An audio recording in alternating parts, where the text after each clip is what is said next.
Hello and welcome. Today we're going to finally do some practice questions. But before that, let's do a quick roundup of what we discussed in the videos earlier on.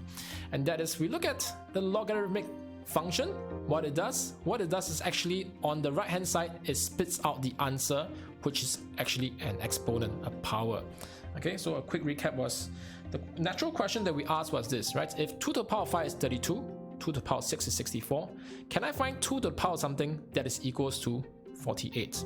Okay, so that is actually what this thing is trying to say. This is asking the one on top here, 2 to the power of what is equals to 48? And if you think about it, this is also asking the same question, 2 to the power of what is equals to 48? So the learning objective today is to see the two equivalent forms, okay, of the same thing we're trying to say. 2 to what power or base to what power equals to the result. Okay, and I hope to by the end of this practice exercise, you should see that both of them as one and the same thing. Okay, so the one on top is actually called the logarithmic form, and the one below is called the exponential form. So let's look at the practice questions. This is worksheet practice 1. Okay, so question 1a, we're supposed to find the value of x. It says log base 5 to the 25 is equals to x. So remember that this is the base. Let's use brown for base. Okay, and this is the exponent. Okay, so this is the same as asking 5 to the power of x equals to 25. 5 to the power of x equals to 25. Then what is x equals to? Well, I know that 5 times 5 is 25, so that must be 5 squared. So the answer is x equals to 2. Okay, x equals to 2. And that's it. That's the answer for 1a. Let's look at 1b. Again, I want to recognize where is the base. The base is over here.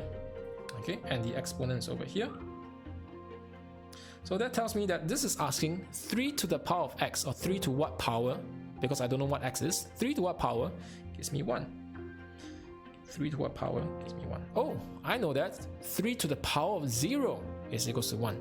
So x, the exponent, must be 0. Okay, so just one last example, because I'm not going to go through all these. You should be doing them on your own. Okay, so the last example, 1c. Okay, how do we recognize what is the base? Okay, so the English word for base, if you look at the dictionary, English meaning is that it's the bottom. Okay, and you can literally see the base is the lowest number when we write out the logarithmic form, right? 16 is the lowest number, isn't it? Okay, so that's the base. Another thing you need to remember is that the log function is designed to output, which means the right hand side will always output a power, an exponent. And that's how you remember, right? If I have the base and exponent, this is asking 16 to what power will give me 4. Now this looks a bit strange. It's like, hey, wait, how come when I raise to a power, the number becomes smaller? That is when we are using fractional indices. Or in this case, you can think of it as square root, right? A positive square root of 16 is equals to 4. So x must be equals to a half. Okay, so if you're struggling with this, you're not too sure what is a fractional power, please go back and revise your exponential functions. Okay, all right. So for question 2, we've actually been doing it, right? For question 2, what you're supposed to do is to write the equivalent exponential form, right? The equivalent exponential form. So we have been doing it actually all this while, right? This is the exponential form. This is the exponential form. Okay. So that's question 1 and question 2. Try these practice questions on your own, and at the end, if there is a certain way or certain process that you learn along the way, write it down.